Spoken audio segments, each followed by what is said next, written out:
What up, cappers, gamblers, punters? What up, slutes? What up, mama? What up, baseball fans? And sadly, for the very last time, what up to the SBR family? You heard me right. It saddens me to inform you that this is my last video on SBR. I don't want to leave SBR. This is not my choice. The bag is being let go by Sportsbook Review. They are letting me do one more video to say goodbye, and then that's it. You see, the day before yesterday, my daily video on SBR received 128 dislikes. Yesterday, I received a call from Zach Jones at SBR informing me that SBR takes dislikes very seriously, and 128 dislikes is just too many. And I said, Zach, my videos get like 600 to 1,000 views a day on your channel. It's only 128 dislikes. And he said, Jimmy, I don't think you understand the power of dislikes. They are very, very powerful. And because you got so many, we have to let you go. And I said, but Zach, I think these dislikes are phony. I think they were almost all put there by one person. And he said, it doesn't matter, Jimmy. Even if it was just one person, that one person has defeated you. They won and you lost. And I realized it was true. I realized that whoever the person was who did that had defeated the bag. They won and the bag lost. I cried for about an hour. I called my mom. She cried for about 2 hours. I called my grandma. She couldn't have cared less. But the good news is she's still alive. But it was the saddest moment of my life. Now, the good news is, of course, that none of this is true. I mean, the part of the bag leaving SBR is not true. I will see you all tomorrow, and the next day, and the day after that, and the day after that, and the day after that. But the part that is true and is very sad is that there exists a person out there who is so angered by my popularity that they went as far as to spend their own money to purchase 125 dislikes on my video. Probably only cost the person about $40 to buy those dislikes, but it definitely cost them money. Now, maybe they got their money's worth because this whole thing did make me feel very sad. It's sad because either they thought that those dislikes would cause me to lose something, like my job at SBR, or maybe they thought it would cause people who like me to go, I like Jimmy the Bag, but if 128 people don't like him, maybe I'm wrong. But I find it hard to believe that someone would be that fucking stupid. I do, however, think that it's possible that this person honestly thought it would hurt my feelings to see all of those dislikes. Now, when I first saw those dislikes, I actually thought they were real. I honestly thought that 128 people out there really watched my video and clicked dislike. And if you saw my video yesterday, you could probably tell that I thought they were real. And you could probably tell that I didn't give a fuck. But then we found out that those dislikes were actually a purchase made by one very lonely person. And that did make me feel very sad because I know how much sorrow lies ahead for this person. Everything will continue on as before. The bag will still be on SBR every day, and my popularity will continue to grow, and my role at SBR will continue to expand. And that person will have to live in a world where the bag has a show, and the bag is popular, and that world drinks so much sperm for that person that they put out $40 of their own money to try and make it go away. And that didn't work. And they might not have another $40. And that is very, very sad indeed. It breaks my heart. You see, most people who don't like the bag watched my first video and they were like, I don't like that dude. And they never watched me again. Those people are now living happy lives. And so is the bag. But there are a few of you out there who hate the bag so much that it's not good enough for you to just never watch me again. Every day you have to notice that others do love the bag. And for whatever reason, this drives you absolutely crazy. And you are now obsessed, consumed with trying to make the bag go away. And so I'm sad for these people because it could only be because no one loves them like people love the bag. I am sorry for you. I am sad for your future because it will continue to be filled with frustration and anger as the bag keeps on keeping on. Now that's about all the time I can spend on sadness because the bag is all about joy.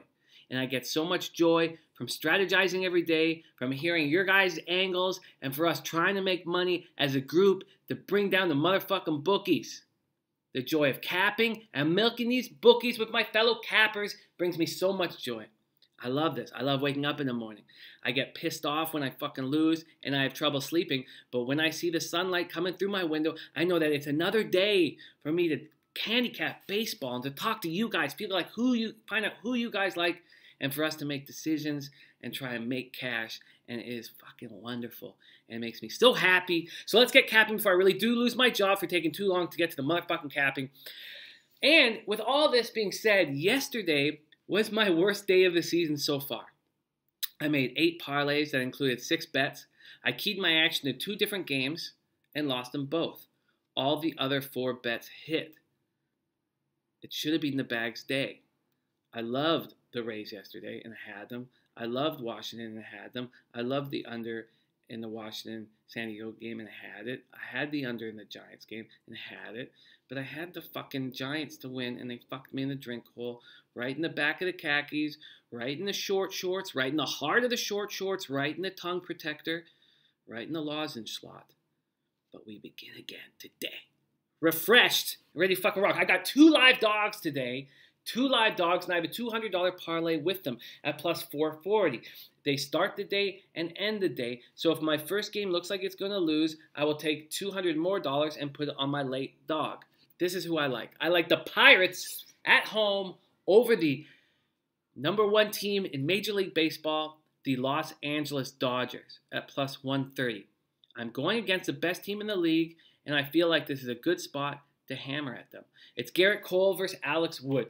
Garrett Cole is 10-8 with a 4.04 ERA and a 1.24 WHIP. He has allowed 26 home runs this year, which is more than double his previous career high.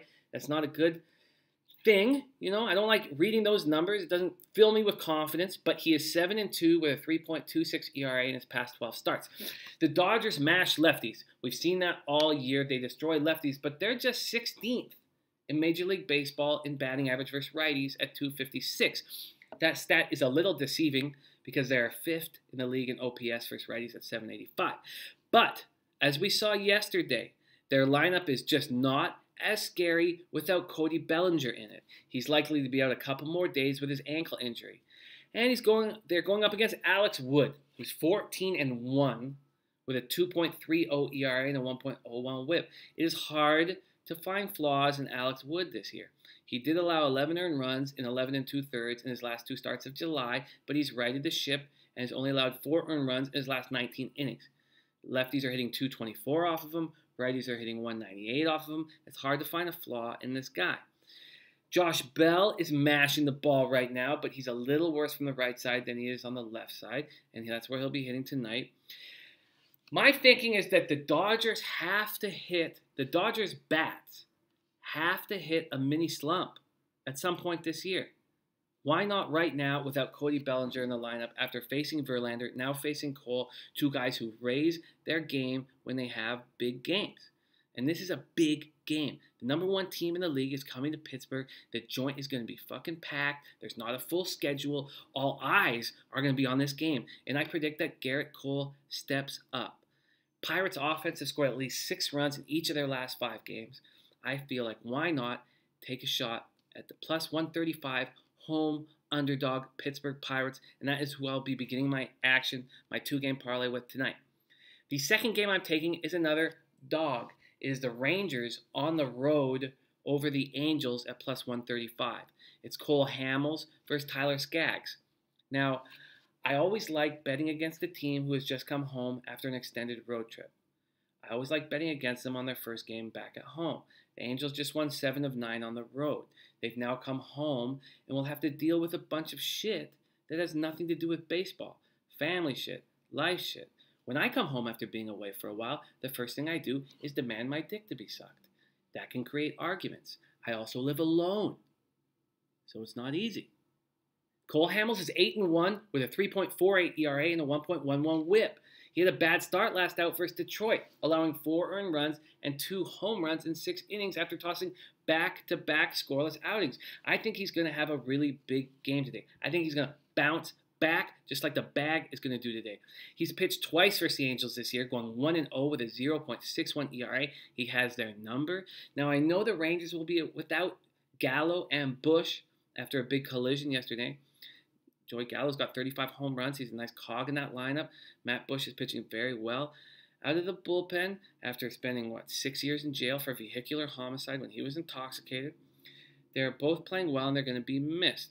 Now, here's another angle that I like in this game. So they're going up against Tyler Skaggs, 1-3 with a 3.63 ERA, 1.39 WHIP. He's pitched very well since coming off the DL.